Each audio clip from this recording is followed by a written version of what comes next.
Mindset the new psychology of success. लेखक Carol S Dweck. परिचय। क्या आपने कभी सोचा है कि कुछ लोग हमेशा आगे बढ़ते हैं, सीखते हैं और बढ़ते हैं, और कुछ लोग एक ही जगह पर अटके रहते हैं? कुछ लोग असफलता को दुनिया का अंत मानते हैं और कुछ लोग उसे एक सीखने का अवसर बनाते हैं। ऐसा क्यों? स्टैनफोर्ड यूनिवर्सिटी की मनोवैज्ञानिक कैरल ड्वेक ने 30 साल तक एक ही सवाल का जवाब ढूंढा। लोग असफलता के बाद अलग तरह से क्यों प्रतिक्रिया करते हैं? इस किताब में उन्होंने एक ऐसी खोज की है जो आपकी सोच ही बदल देगी। 1. बड़ा विचार, 2 माइंडसेट। इस किताब का मुख्य विचार एक ही वाक्य में है। आपकी माइंडसेट यानी आपकी बुद्धिमत्ता और क्षमता के बारे में आपकी मान्यता आपकी पूरी जिंदगी को आकार देती है। ड्वेक कहती हैं कि 2 तरह के माइंडसेट होते हैं। पहला है फिक्स्ड माइंडसेट। फिक्स्ड माइंडसेट वाले लोग मानते हैं कि बुद्धि, प्रतिभा और क्षमताएं ये सब तय हैं, यानी जो है वही है, आप इससे ज्यादा समझदार नहीं हो सकते। इनका मंत्र होता है, मैं जैसा हूँ वैसा ही रहूंगा। अगर इन्हें कोई काम मुश्किल लगता है तो ये सोचते हैं कि शायद मैं इसके लिए बना ही नहीं हूँ। ये लोग असफलता को अपनी निजी असफलता मानते हैं, मेहनत को कमजोरी का संकेत मानते हैं। अगर मेहनत करनी पड़ रही है तो मतलब मैं प्रतिभाशाली नहीं हूँ। फीडबैक को आलोचना मानते हैं, मार्गदर्शन नहीं। दूसरों की सफलता से असुरक्षित महसूस करते हैं। दूसरा है ग्रोथ माइंडसेट। ग्रोथ माइंडसेट वाले लोग मानते हैं कि क्षमताएं विकसित हो सकती हैं, मेहनत, रणनीति और अभ्यास के जरिए। इनका मंत्र होता है, मैं अभी जैसा हूँ वैसा नहीं रहूंगा, मैं बढ़ सकता हूँ। ये लोग असफलता को फीडबैक मानते हैं, एक संकेत कि कहाँ सुधार करना है। मेहनत को महारत का रास्ता मानते हैं, फीडबैक को सीखते हैं, अनदेखा नहीं करते। दूसरों की सफलता से प्रेरित होते हैं, असुरक्षित नहीं। ड्वेक का सबसे महत्वपूर्ण अंतर्दृष्टि ये है कि ये सिर्फ एक मान्यता है, लेकिन ये मान्यता आपके कामों को बदलती है, और काम बदलते हैं तो परिणाम बदलते हैं। अगर आपको लगता है कि आप सुधार नहीं कर सकते तो आप कोशिश भी नहीं करेंगे, और अगर कोशिश नहीं करेंगे तो सुधार नहीं करेंगे। ये एक आत्मपूर्ण भविष्यवाणी बन जाता है। 2. माइंडसेट कहाँ से आता है? अब सवाल आता है, ये माइंडसेट कहाँ से आता है? क्या हम जन्म से ही एक विशेष माइंडसेट के साथ पैदा होते हैं? ड्वेक का जवाब है नहीं, माइंडसेट सीखा हुआ है और इसे बदला भी जा सकता है। बचपन में जो संदेश हमें मिलते हैं वे हमारे माइंडसेट को आकार देते हैं। लेकिन यहाँ एक बात है, ड्वेक कहती हैं कि तारीफ का तरीका माइंडसेट तय करता है। एक उदाहरण लीजिए, बच्चा परीक्षा में अच्छे अंक लाता है, माता पिता कहते हैं, वाह तू तो बहुत समझदार है, तुझे तो सब आता है। ये संदेश बच्चे को देता है, मैं समझदार हूँ क्योंकि मुझे स्वाभाविक रूप से आता है। अगर मुझे अगली बार मेहनत करनी पड़ी तो शायद मैं इतना समझदार नहीं हूँ। नतीजा, बच्चा चुनौतीपूर्ण कामों से दूर रहता है, क्योंकि चुनौती लेने पर अगर असफल हो गया तो समझदार का ठप्पा चला जाएगा। अब दूसरा उदाहरण, वही बच्चा परीक्षा में अच्छे अंक लाता है, माता पिता कहते हैं, वाह तूने बहुत मेहनत की थी और देख परिणाम आया, तेरी रणनीति ने काम किया।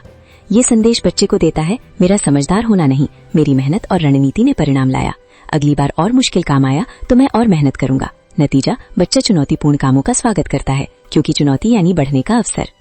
ये एक बहुत सूक्ष्म अंतर लगता है, लेकिन ड्वेक के शोध में इसका प्रभाव बहुत बड़ा है। बच्चे जो बुद्धि तारीफ सुनते हैं वे कठिन प्रश्नों पर हार मान लेते हैं, और बच्चे जो मेहनत तारीफ सुनते हैं वे कठिन प्रश्नों पर डटकर सामना करते हैं। 3. माइंडसेट का प्रभाव विभिन्न क्षेत्रों में। इस किताब में ड्वेक दिखाती हैं कि माइंडसेट सिर्फ पढ़ाई तक सीमित नहीं है, ये हर क्षेत्र में लागू होता है। खेलों में एक बहुत मशहूर उदाहरण है माइकल जॉर्डन। सब लोग कहते हैं कि जॉर्डन प्राकृतिक रूप से प्रतिभाशाली था, लेकिन जॉर्डन खुद कहते हैं, मैंने अपने करियर में 9000 से ज्यादा शॉट मिस किए हैं। मैं लगभग 300 गेम हारा हूँ। 26 बार मुझ पर भरोसा किया गया कि मैं जीत का शॉट लूं और मैं मिस कर दिया। मैंने अपनी जिंदगी में बार बार असफलता पाई है और इसीलिए मैं सफल हूँ। ये ग्रोथ माइंडसेट का उदाहरण है। जॉर्डन को नहीं लगता था कि असफलता उसकी पहचान है, उसे लगता था कि असफलता यानी फीडबैक, और इसी ने उसे सबसे महान बनाया। व्यवसाय में ड्वेक 2 तरह के सीईओ की तुलना करती हैं। फिक्स्ड माइंडसेट वाला सीईओ अपनी कंपनी को अपने अहंकार का विस्तार मानता है। उसके लिए कंपनी की सफलता यानी उसकी निजी प्रतिभा। अगर कंपनी संघर्ष करे तो वो दोष देता है, कर्मचारियों पर, बाजार पर, प्रतिस्पर्धा पर। एनरॉन इसका सबसे बुरा उदाहरण है। ग्रोथ माइंडसेट वाला सीईओ अपनी कंपनी को एक सीखने वाला संगठन मानता है, उसके लिए गलतियां यानी सीखने के अवसर। उदाहरण, लू गर्सनर जिन्होंने IBM को पुनर्जीवित किया। उन्होंने कहा, संस्कृति सिर्फ खेल का एक हिस्सा नहीं है, संस्कृति ही खेल है। गर्सनर ने IBM की संस्कृति को ही बदल दिया, हम सब जानते हैं से लेकर आइए साथ में सीखें तक। रिश्तों में भी माइंडसेट का गहरा प्रभाव है। फिक्स माइंडसेट वाले लोग मानते हैं, अगर रिश्ता पहले दिन से पूर्ण नहीं है तो शायद हम एक दूसरे के लिए बने ही नहीं है। वे मेहनत को अस्वीकृति मानते हैं। ग्रोथ माइंडसेट वाले लोग मानते हैं, एक अच्छी रिश्ता बनाया जाता है, पैदा नहीं होता। वे बातचीत करते हैं, समाधान करते हैं और साथ बढ़ते हैं। शिक्षण और परवरिश में ड्वेक का संदेश स्पष्ट है, अभी नहीं। ये 2 शब्द बहुत शक्तिशाली हैं। अगर बच्चा कहे मैं ये नहीं कर सकता तो जवाब होना चाहिए अभी नहीं। ये एक छोटा सा बदलाव है, लेकिन ये बच्चे को संदेश देता है कि तुम कर सकते हो, बस अभी तक नहीं किया, भविष्य में करोगे। ड्वेक कहती हैं कि एक शिकागो के हाई स्कूल ने फेल ग्रेड हटाकर अभी नहीं ग्रेड दिया और परिणामों में नाटकीय सुधार आया। बच्चे अब फेल को अंत नहीं एक चरण मानने लगे। 4. प्राकृतिक प्रतिभा के जुनून का खतरा। हमारे समाज को प्रतिभा का जुनून है। हम कहते हैं ये तो प्राकृतिक रूप से प्रतिभाशाली थे, ये तो जन्म से ही जीनियस थे, ये तो बाल प्रतिभा था। लेकिन ड्वेक कहती हैं कि ये जुनून खतरनाक है, क्योंकि ये हमें संदेश देता है अगर आप प्राकृतिक रूप से प्रतिभाशाली नहीं है तो मेहनत का कोई फायदा नहीं। मोजार्ट को हम बाल प्रतिभा मानते हैं, लेकिन सच्चाई ये है मोजार्ट के पिता ने उस बच्चे को सालों तक तीव्र प्रशिक्षण दिया। मोजार्ट की शुरुआती रचनाएं ज्यादातर पिता के मार्गदर्शन में थी। उसकी प्रतिभा रातों रात नहीं आई, हजारों घंटों की जानबूझकर की गई मेहनत से आई। ड्वेक कहती हैं कि जब हम लोगों को प्राकृतिक प्रतिभाशाली कहते हैं तो हम उनकी मेहनत को मिटा देते हैं और साथ ही दूसरों को भी संदेश जाता है अगर मैं इतना प्रतिभाशाली नहीं हूँ तो कोशिश करने का क्या फायदा। ये एक चाल है और इस जाल से निकलने के लिए ड्वेक का समाधान है मेहनत को मनाओ, सिर्फ परिणाम को नहीं। 5. ग्रोथ माइंडसेट कैसे विकसित करें। अब आता है सबसे महत्वपूर्ण हिस्सा, अगर आप अपनी माइंडसेट बदलना चाहते हैं तो कैसे करें। ड्वेक कहती हैं कि माइंडसेट बदलना संभव है, लेकिन ये एक बार का स्विच नहीं है, ये एक यात्रा है। यहाँ व्यावहारिक कदम है। पहला कदम, अपनी फिक्स्ड माइंडसेट की आवाज को पहचाने। सबसे पहले अपने भीतर एक फिक्स्ड माइंडसेट की आवाज को पहचाने। ये वो आवाज है जो कहती है ये मुझसे नहीं होगा, मैं इस उम्र में क्या सीखूंगा, अगर असफल हुआ तो लोग क्या कहेंगे, मुझे ये चुनौती नहीं लेनी चाहिए, जोखिम है। इस आवाज को पहचाने और कहें ये मेरी फिक्स्ड माइंडसेट बोल रही है। दूसरा कदम, उस आवाज को चुनौती दें। जब ये आवाज आए उसे चुनौती दें। फिक्स्ड आवाज कहती है मैं ये नहीं कर सकता। ग्रोथ आवाज कहती है मैं अभी नहीं कर सकता लेकिन सीख सकता हूँ। फिक्स्ड आवाज कहती है अगर असफल हुआ तो शर्मनाक होगा। ग्रोथ आवाज कहती है असफलता यानी फीडबैक। हर असफलता एक संकेत है कि कहाँ सुधार करना है। तीसरा कदम, ग्रोथ माइंडसेट का काम करें। आवाज को चुनौती देने के बाद काम करें। वो काम उठाइए जो आप सामान्य रूप से टालते हैं। रणनीति बदलें अगर पहले वाली काम नहीं कर रही। फीडबैक मांगे किसी से जो आपको ईमानदारी से बता सके। मेहनत को मनाएं, सिर्फ परिणाम को नहीं। चौथा कदम, असफलता को नया रूप दें। असफलता को सीखने में बदलें। हर बार जब आप असफल हों एक सवाल पूछें, इस असफलता से मैंने क्या सीखा। अगर आप इस सवाल का जवाब निकालते हैं तो असफलता बर्बाद नहीं गई, वो एक निवेश बन गई। पांचवा कदम, प्रक्रिया की तारीफ करें, व्यक्ति की नहीं। अगर आप माता पिता, शिक्षक या प्रबंधक हैं तो प्रक्रिया की तारीफ करें। मेहनत, रणनीति, ध्यान, दृढ़ता, न कि सिर्फ समझदार या प्रतिभाशाली कहना तूने बहुत मेहनत की, ये तू तो जीनियस है से कहीं बेहतर है।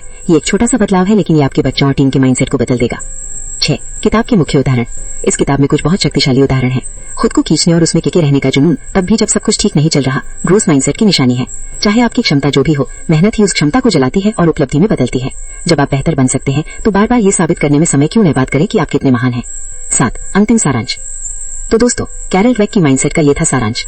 इस किताब का एक पंक्ति में सार, आपकी क्षमताएं तय नहीं है, आप बढ़ सकते हैं अगर आप मेहनत को अपनाएं, असफलता को फीडबैक माने और चुनौतियों को अवसर समझे। मुख्य बातें ये हैं, 2 माइंडसेट होते हैं, फिक्स्ड और ग्रोथ। आपकी माइंडसेट आपकी जिंदगी को आकार देती है। माइंडसेट सीखा हुआ है, बचपन के संदेशों से बनती है लेकिन बदली भी जा सकती है। मेहनत की तारीफ करें, बुद्धि की नहीं। अभी नहीं, ये 2 शब्द हर मैं नहीं कर सकता को बदल देते हैं। असफलता यानी फीडबैक। प्राकृतिक प्रतिभा का जुनून खतरनाक है, मेहनत ही इंजन है और माइंडसेट हर क्षेत्र में लागू होता है। खेल, व्यवसाय, रिश्ते, शिक्षण, परवरिश। ये किताब हमें सिखाती है कि हमारी सबसे बड़ी सीमा हमारी सोच नहीं है, हमारी सोच ही हमारी सबसे बड़ी ताकत है। बस इसे सही दिशा देने की जरूरत